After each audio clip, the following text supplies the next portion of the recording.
Yo, what's going on, family? This is your boy Josh, and you are tuning in to the podcast Just a Kid from Gary, a podcast that inspires others around the globe to achieve their dreams and then make them a reality. And in this podcast, we highlight individuals that grew up in Gary or cities like Gary and now are doing amazing things within their community and even around the world. And today I got a special one for you guys. I always try to connect with people that are doing dope things. And today I'm sitting down with an entrepreneur, a thought leader, someone that is huge within the political arena, and just started their own endeavor. Not just started, but doing amazing things within that. Today I'm sitting down with Jordan Wilson, the co-founder of Politicking, the app. Jordan, how are you doing today? What's up, Josh? I'm good. I'm even better with that intro. I need to be coming on this show every day. Hey, I'm like, y'all can't tell me nothing. Respect. Because Josh, he bigged me up, so I'm good. No, I'm awesome. I'm blessed, and I'm happy to be here with you. You are equally, if not even more intentional about your contribution to our folks, and so I just appreciate you for allowing me to be a part of that storytelling. For sure. That's the big thing. You know, we gotta always keep the stories that we're doing alive, and even put it in the face of people. Mentioning story. Let's first start there. I would like to get into what is your story like. Where does it all begin for you, even to help even the audience understand why are you even on this show? Well, I was raised in the tradition of politics and public service. I'm a daughter of Gary, so that was ground zero for my passion to serve and to listen and to learn all there was about empowering Black people to participate in the political process. When I was younger, that used to mean registering people to vote in the project for formerly incarcerated folks. And as I grew older, that started to mean canvassing for candidates, and especially the candidates that I cared a lot about. As you probably know, or even someone who will be watching this might know, what I mean, especially by growing up, is that my mom was an elected official, and she's still engaged in public service, funny enough, but she's the former mayor of Gary and has just a number of roles and contributions she's made in that space. And so working with her, working with my dad, who also, though not candidate focused, is very much engaged in the public service realm. They just really embodied the idea of doing something purposeful. Now, it wasn't always planned that me fulfilling that advice by them would mean that purposeful thing would be also to go into politics and public service. But I think the fact that they educated me on understanding that there are just so many instances of disenfranchisement, and that it's not just like the 6-hour lines of voting we see. It's the information that's inaccessible, right? Right. They exposed me to so many of those needs that I thought it didn't make any sense not to capitalize on a lot of the resources and the knowledge and just the passion I had to help people speak up and kind of make their voice be heard. I wouldn't call our people voiceless because I think that's insulting. But what I will say is that a lot of times there are tools right in front of our people that they don't even realize they have. True. There are tools in front of me that, I've had mentors or, peers, whomever, show me like, you can make this happen with what's right in front of you. And I think showing people what they can do with the ballot, with their voice, with a protest line, as you all have seen, it's just done measures for us these last couple of months. For sure. Now, you had said your mom. Can you, for the audience, tell us who your mom is? Yeah, my mom is Karen Freeman Wilson. So I mentioned she's the former mayor of Gary. Yeah. She served as Indiana Attorney General, which is so funny because I can remember that. But it's like when you have a parent in politics, or really anything, I'm sure, but when you have a parent in politics, as much as they say they saw us grow up, I've seen her, kind of like do different things. Like, you really are in the trenches with your parents when they're pursuing public office. So I've seen her, I won't obviously say grow up, but grow in her purpose as a public official and, a public-facing person. That's so dope. I mean, I've met her on a couple times, and the times that I met her, she literally always was been like, just open to just like what I had to say. I remember in 2018, I did a presentation to the city of Gary, her and the councilman, about an economic development plan. And then right after, she texted me and said, "Hey, can you send me that?" And I was like, "Yo, that's just so cool." You know what I'm saying? She was so personal. She said good things about you too. She had wonderful things to say about you, but Respect. I didn't want to interrupt you, but you're absolutely right. I mean, she's all about ideas. And sometimes I take advantage of that because I'm like, "Hey, can you sit down for like 20 minutes because I have something to tell you?" She's like, "Girl." Yeah, that's amazing. So growing up in Gary for you, real quick, was like, I mean, what was the highs and lows for you? The highs were just being a part of such a genuine village, and that's still very much the case. I'm running back to Gary as often as I can, and for some people, they might not have as positive of an experience or reason to, but for me and my village is that, of course, it's my mom and dad, but it's my grandmother, it's my great aunts, it's my family and friends who, when I wasn't doing the right thing as a younger kid, were able to talk to me in ways that my parents probably were. And still they're able to connect with me sometimes in ways might not be able to kind of speak to. But it's those folks who I know, I could do whatever, run for president next year, and they're still like, we got to talk to you, or what's up? They keep you humble, not even in a negative way, but just to make sure that you are still getting the most important things out of life. Sure. And that's what my village in Gary does. And so I would say that, being cultivated by such a powerful and like intelligent and ambitious and grounded group of folks was the high. And then we had like fun stuff even when we were growing up in Gary. Like I remember the Steelheads games. Yes. I remember Girl Scouts. Like I remember Railcats. Railcats, yeah. Although I was getting like older when the Railcat thing was really, really popping. So you really weren't into the baseball world? No, I wasn't. But but Chris Robinson and I, who you were talking about, we used to go to this thing at Hudson Campbell, like the Halloween. So it was just like stuff that it was just stuff that we used to have fun doing, like in the city. But some of the lows were probably the reason we didn't have a bunch of fun things to do, right? Like we didn't have a plethora of options. And so I think the lows was really experiencing that lack of opportunity that, I would speak with some of my God brothers or sisters in like Kansas City or Florida. Yeah. And they're like, "You guys don't have this in Gary?" They're like, "What?" I'm like, "Yeah, no, we don't." Why do you think we always coming out here? It's unfortunate. So, yeah. Very unfortunate. That was the lows. And then, just dealing with some of the, I think, systemic consequences of that stuff. Like, huge. I've had personal experiences with violence and stuff like that. So that was probably some of the lows. Yeah, I remember when you were talking about like kind of things that was going on at the Hudson Campbell. Do you remember like they used to do this Christmas tour, and they would have like Santa Claus and everybody go out at the Genesis Center and like rock out, and all the kids across the city would be there. That was fun. It was cool. Yeah. You know what I'm saying? Every kid in the city was there at that time. That was dope. Yeah, that was dope.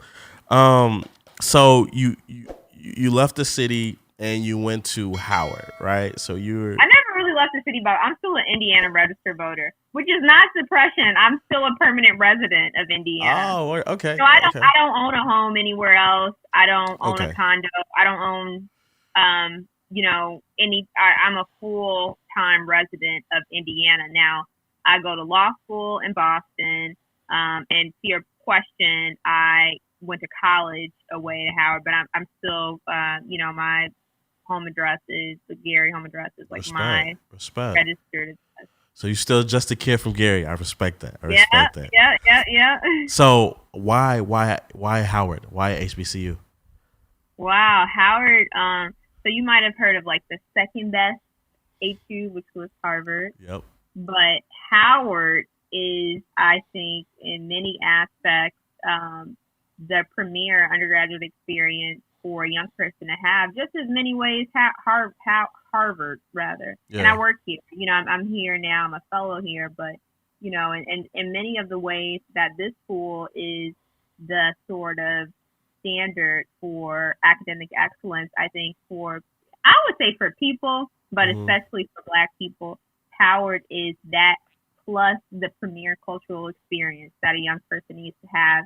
And of course, that means the fun stuff, pledging. I pledged Alpha Chapter Delta, but it also means the stuff that really brings you closer to who you are. So the readings and the scholarship, this sort of wealth of ideas that you have to learn about. Howard presented that to me as a 18-year-old Black woman the way no other school, Harvard or wherever else could have. And that's no shade to whatever other schools. Obviously, that's not the only place to go to. But for me in particular, that was the best place I could have grown closer into, who I was really meant to be. Best experience from it was what? Oh, I would say the best experience of it was like the competition. So like, the friendly, like the camaraderie very much existed. But this like I got this internship. I got that. I got this. Yeah, I got an A. I got an A. I got an A plus. I got a 91. Whatever. Like, sure. It was like that sort of like just pushing each other, but like being friends and like celebrating each other, and we still do that. That's good competition. But that was the best part of the experience to me. That's good just competition. Each other. Yeah. See, you don't get that at PWIs unless you create those like groups and organizations. But just like that natural energy, PWIs, we didn't really get that. I was at Ball State. But I created that energy within my friend group because I felt like we needed that. So respect. Being that person too. You said what? I could see you being that person. Easily. Every time. I push my friends even to this day. With that being said, though, we talk about like in college and like meeting, people and people that are being able to push you. During college, for me, I met my business partner that I now have, started a couple businesses with. And I know that that's a parallel story for you. I was reading in the Forbes magazine, not Forbes magazine, but the Forbes article that they written on you, and came to a realization that you and I have like some interesting similarities. You met your business partner in college. How was that? How did y'all meet? What happened? Such an honor to be mentioned in that article together, by the way. But they don't elaborate on something. We weren't classmates. She's actually 3 years older than me. Oh. Yeah. So she's class of 2014 or 13. I'm the class of 2016, and she's my pro fight. So I was a new Neo. We met like in the most non-formal way. Okay. Informed way. We met when I was cooking like spaghetti. We were cooking for our pro fight. Okay. And I was like cooking, and we were just tuning it up, having a good time. But we had a natural connection and bond, and that maintained itself. And I think being friends first is what allowed us to have the vulnerable moment that we did to create Politicking, which was this real frustration with the way the 2016 election had turned out. Yeah. Which is, to be honest, on many accords, although the 2020 election was much better, it wasn't that different, I think, for some of the fundamental issues of, just the lack of civic competency spread wide. But we were able to be vulnerable with each other.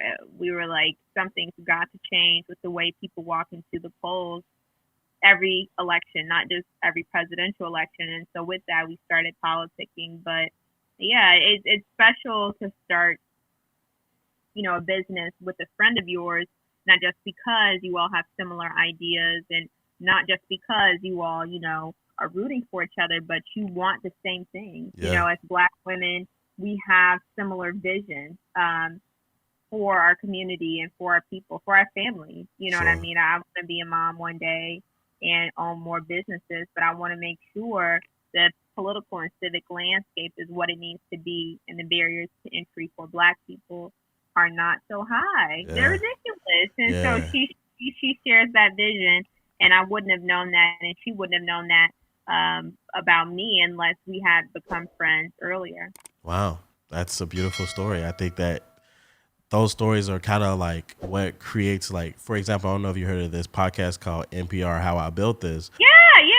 But I it's love like, every NPR podcast. yeah, it's like 10 to 20 years later, they tell the story on how like either their business partner and themselves met, and how like the journey has been. And like once you get down the road, it's just like holding gold, you know what I'm saying, when you're able to tell that story.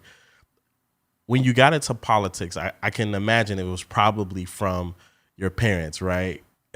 It's the reason why you were. They definitely introduced me to, like I said, making an impact in the community through electoral politics. So how important do you feel that Black people, minorities in general, should be aware of politics, aware of our rights, aware of the things that we can actually have power for? It's a must. And we already do know a lot. I mean, we obviously led the largest civil rights movements in our country's history, being the Black Lives Matter movement, which is recorded as literally the largest U.S. movement in history, and then the 20th century civil rights movement. So clearly, we got our hands on the pulse in some ways. That's true. So we lead every effort of civic engagement, of radical, I would say, voter participation.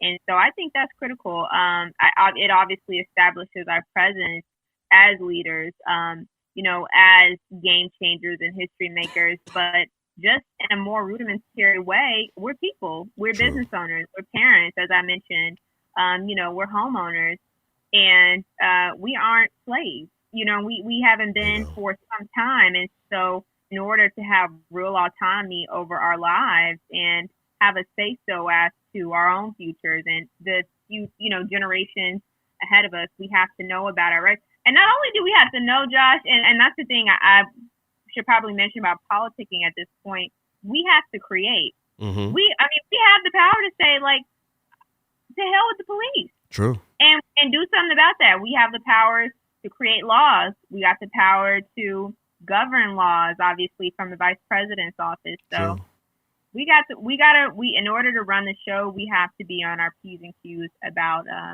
what there is to know in the civic world. You had mentioned Black Lives Matter, that movement, and I correlate that with protesting, obviously. And you had mentioned how that movement was so huge, but some people might say,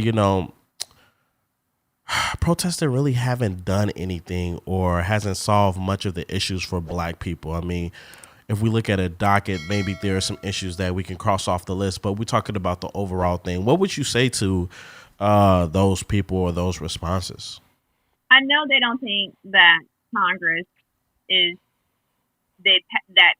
passed a bill to ban chokeholds on their own, just out of the sweetness of their hearts. I know they don't think that because they didn't.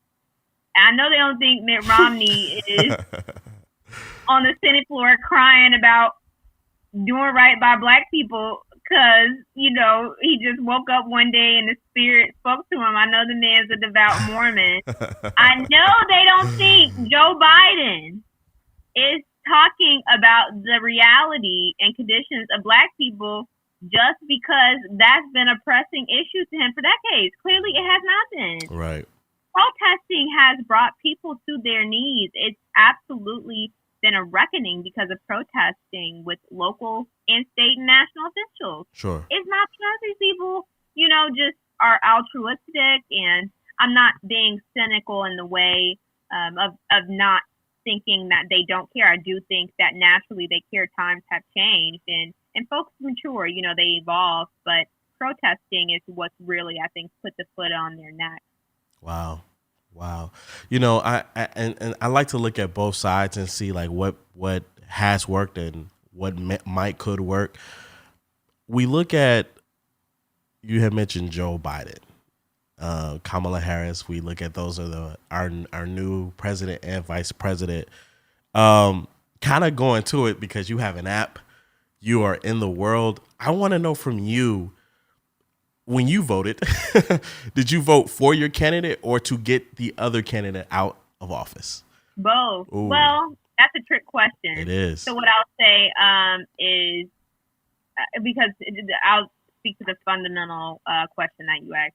Did I vote for someone or did I vote against someone? Yeah. And so I did both. I voted against ideas that I didn't think would serve me or my family or my country well. Sure. And I voted against, unproductivity.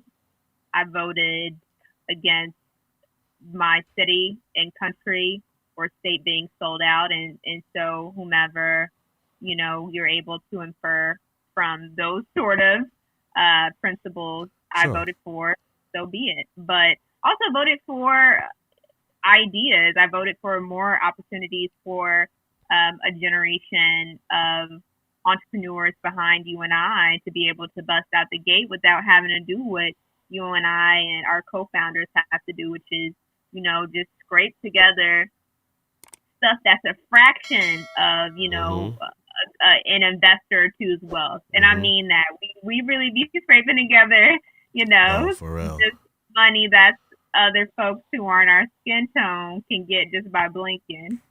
So, I voted for those things. I voted for the prospect of not having to fear for my life and getting the coronavirus if I step outside in a year, because that's how I feel now. And so those are some of the things that I thought were really important to me when voting, obviously, for the person who's leading our country at 1600 Pennsylvania, but also for folks at the local level, right? Yeah. And so those are some of the things that were really important to me. That's huge.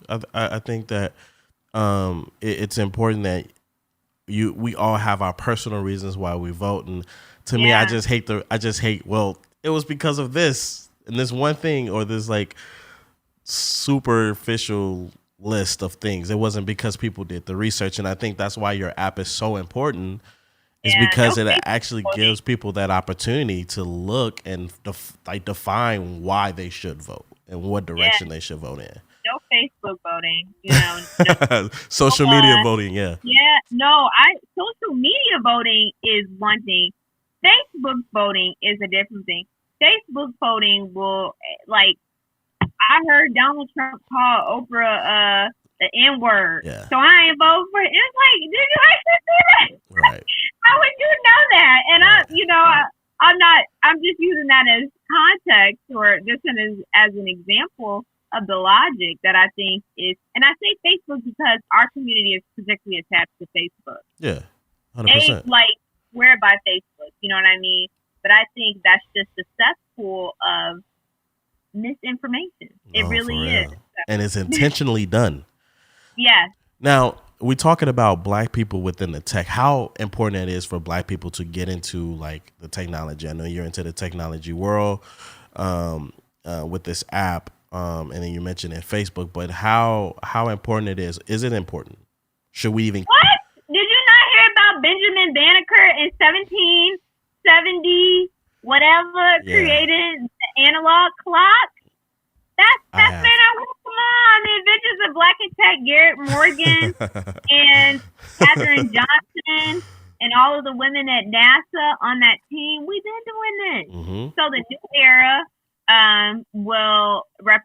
new era represents diversity, I think, within tech, and represents ideas, even if you want to go to some of the more urgent and concerning issues like the lack of facial recognition or the lack of recognition at all with AI because it wasn't meant for us, to for politicking, the presence of our own stories and our own narratives and our own swag. We, Politicking, my co-founder and I, are able to incorporate our swag into politics. That's our era. I really do want to emphasize that Blacks in Tech is not a new. Benjamin Banneker helped build DC. He really planned the city, and so we're just the newest generation. This has been going on for 600 years almost at this point.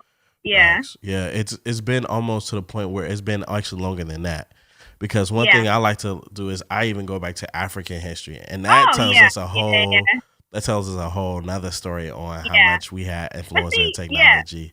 Even Black, some of the, You know what I mean? Yeah, like Black, you know what I mean? I see what Black. you're saying. So Yeah, but that's come on, our country. We wouldn't be in this situation if it were not for blacks in tech. No, for real. Like, Yeah. and that's the amazing thing. I think that's why it's good to see what you're doing and others that are in the technology world, because I think that we can actually push it forward.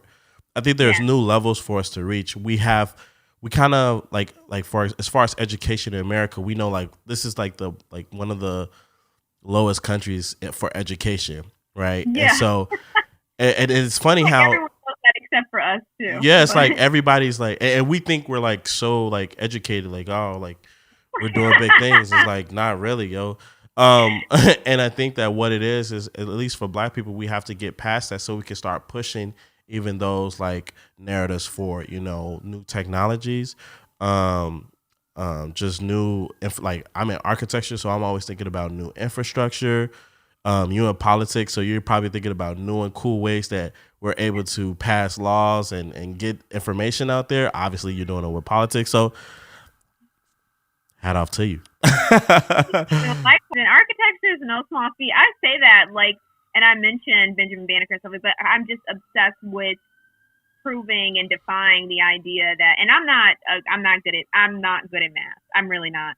But I think that's just by virtue of the effort I put once I realized it was gonna take a lot to be as good as I was with reading or anything. I was like, I know that there are others who's really good at math, right? No, but I'm saying No. I do like to defy the idea that we are any less able to achieve what white folks are perceived to achieve in architecture, math, science. True. And we really are pioneers in the game. So True. So I like the way this conversation has been going. It's been kind of like me really just knowing more about you. And as far as like how you think, you had mentioned something about Joe Biden earlier, whether you selected him or not. I mean, I don't think that's your role, but I have a question that I'm curious about. So Joe Biden was involved in the 94 bill.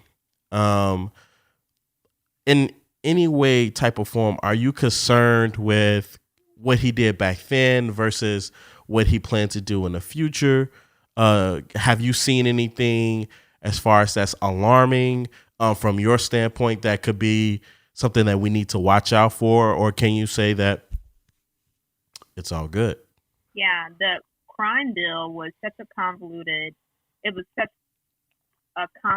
piece of legislation that inherently, there were some parts of it that were inherently vicious, but then there are some parts that serve people well, like the Violence Against Women Act, which was really an important piece of legislation. I think that Joe Biden's role passing and really going hard for the crime bill during the time in which he did, it was unfortunate because he was complicit with white supremacy at 110%. Yeah. I've heard him say that he is, very much apologetic for not understanding and being able to serve the liberation of Black folks. And he didn't do that in any way by passing the crime bill. I've not seen him spearhead anything that tells me that. Right. I've seen him, play a role in, be complicit with things that serve Black liberation. But I want to emphasize, I'm not seeing him spearhead any of that. Yeah. And so we'll see what happens, and if he really does do that. I have an idea that he will. And that's just by the fact that he will surround himself with folks who are able to contribute to that. And I feel that he has evolved. But I'm just going to be frank with you. I think that to the extent that he was the spokesperson for that important piece of the tough on crime era's puzzle, I've not seen him do anything on that scale or with that much fervor for freeing young Black men and women. And so I hope to see that within the next couple of years. Yeah, I was on this show and I heard somebody say something that was really interesting. His effect created probably tens of billions of dollars as far as supporting, prisons and jails and things like that of that sort. We understand that stockholders get involved with that, and more than 50% of Black people are involved. So people are, and I can hear some people are concerned with, some of those policies back then. But on the other hand, I heard people say like he apologized for it, or at least he addressed it. I won't say he apologized. He did admit that he made a mistake, and so it's going to be interesting where that plays out. Yeah, and apologies are just what they are to me until you do something. If I'm dealing with somebody, I'm like, man, this guy really made me upset, but he says he's sorry. Everybody's like, he said he's sorry. I'm like, then it's all good. I wouldn't have it knowing that until I see that he is, or he sees that's a problem. So we're gonna look at if I'm gonna judge him, I'm gonna have to judge him on other things, because if I judge him on that one thing and I haven't seen it. Oh, you go. Oh, yeah. But I feel you though. You know what I mean? 100%. 100%. And I think many people might feel that way, especially some folks who are, very dissatisfied with Biden's role in the crime bill. They might feel that way. I'm gonna look at some other things, because that one issue is something that the verdict still stands on. Yeah, it's tough. It's tough. You have stated, I think, in the past, or at least on your platform, about Kamala Harris and kind of like the position she has taken. And I like to hear, like, what was your thoughts, prior to her becoming a part of the Joe Biden campaign, and then during, after, and then where we at right now. And the reason why I'm addressing that is because, to me, it was kind of an abrupt decision. And once it happened, and it some people could admit that it kind of felt like a bandwagon effect, where because she got on board, there could have been this like popularity thing.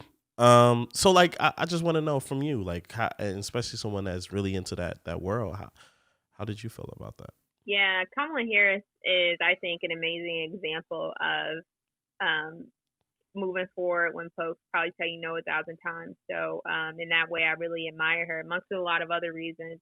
But for much of her, I would say, statewide and then national career, she's had to become somewhat of a political chameleon. And so she had moved on from being an extremely liberal DA. And, that is, of course, subject to agreement or disagreement by some people. That's just how I see it. She was a really liberal DA, moved on to become somewhat more of a moderate attorney general candidate, moved on to be somewhat more of a liberal Senate candidate, moved on to become somewhat more of a moderate presidential candidate, until she got backlash. She was like, wait, let me tell y'all, I'm liberal. Yeah.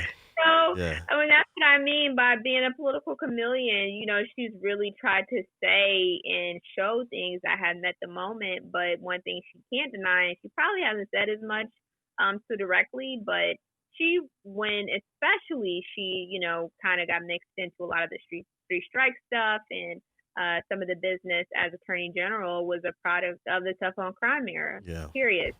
And people can hate it or love it. People can call her whatever they want to for that reason, but I think that's a lot of what it is. And I won't say whether that's right or wrong. I just think that's what it is. We have local folks that were also of that sort of school of thought and theory. And so the Kamala Harris becoming vice president, I don't think it was abrupt. I think people just thought Joe Biden was going to fade into the background of the primary. And so as he sort of had this resurgence and then she stepped behind him, they're shocked. But if you look at some of the polls, some of the exit polls from like the earlier primaries or the larger primaries, people said they wanted to see a Biden-Harris ticket. So that's not a shock. Now Black Twitter might have been shocked by that They were. because of that like fiery moment they had during the debate with busing and things of that nature. But I think, to be honest with you, they were a powerhouse meant to be the moment the both of them surfaced nationally, especially with this election. Respect. Yeah. For me, it's been a back and forth on whether or not I see that being a bit like a good thing. I'm a person that I don't want to get into a position of judging or saying what is going to happen until I see some results. And so I'm just waiting for the results. I want to see what's happening. We've been told before, and I specifically like to talk about Black America or the liberation for Black people because that's kind of like it's a big thing right now for me. And I look at what we've done in the past and how we've made decisions in the past. I'm like, okay, cool. We'll see. Let's play this thing out. Let's see what happens. But that leads me to the Lift Every Voice plan for Black America. I want to connect this to home. I want to make this correlation very, very, because I think we've talked about kind of a lot as far as like what you do and why you're so passionate about what you do. But I think that there needs to be a correlation for back home. One thing that we look at is Black economics. Gary is struggling. Hopefully there's some plans in the future, but with this Lift Every Voice plan, I was looking through it, and the first thing was attacking COVID because, a lot of the people that are on the front lines are African Americans, and because we are experiencing higher death rates, more sickness, it is affecting our businesses. More than 90% of businesses might go out, Black business that is, might go out of businesses because of COVID. In your opinion, or just by what you understand, does Lift Every Voice have anything to do with what we can see happening back home? Or do we have to start thinking and start correlating with some of our political leaders and really working on tasks that could really truly help us?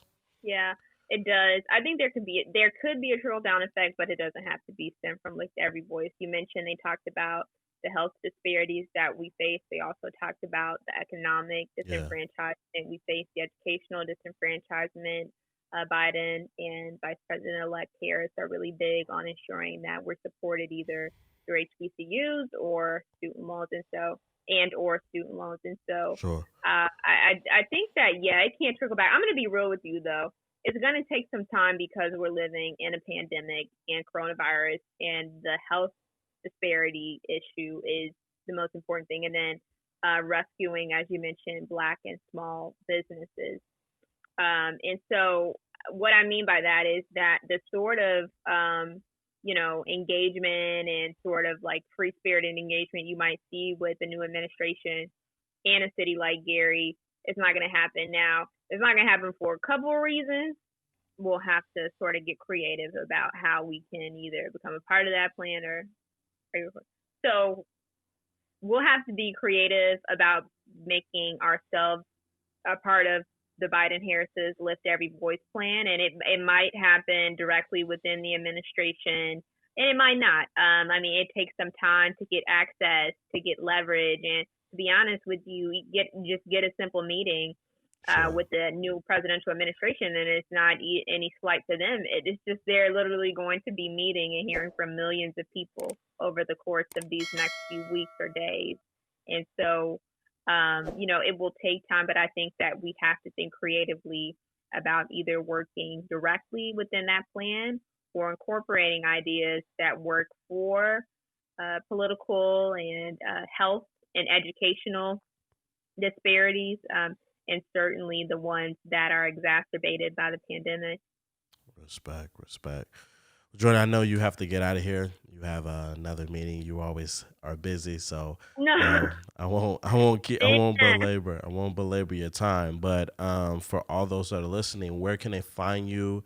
where can they tap in real quick? Throw your social media. First of all, thank you for having me too. Like this No was problem. I was looking forward to this discussion today. I've looked and listened to rather some of your other discussions, and they were very enlightening. You talked about, of course, your exchange with my mom. I know you also interviewed Ty, who's a mentor of mine. Spoke highly of you. Chris spoke highly of you, and so for anybody that wants to follow me, they can follow me personally on social media at _Jor Wilson on Twitter, and then Jor Wilson _ Jor Wilson on Instagram, Jor Wilson _ on Twitter. And then they should definitely follow Politicking on Instagram. It's just Politicking, POLITICKING. On Twitter, Politicking app, and then the website has the same tag as Twitter, Politicking app. So follow us across those platforms. We have information that you're not going to get anywhere else. And I think that if any of your followers are as intelligent and as engaging and open to just learning as you are, which I'm certain they are, then politicking is step one for becoming more engaged. It really is. And the thing about it is that I like is that y'all put black faces on there as well as, some of the others, but like y'all put black faces on there to talk about what's going on. That's important. Guys, you guys been listening to the podcast Just a Kid from Gary. Make sure y'all tap in. This has been a fun episode, and a very enlightened one is that I've been talking with Jordan Wilson. I'm out.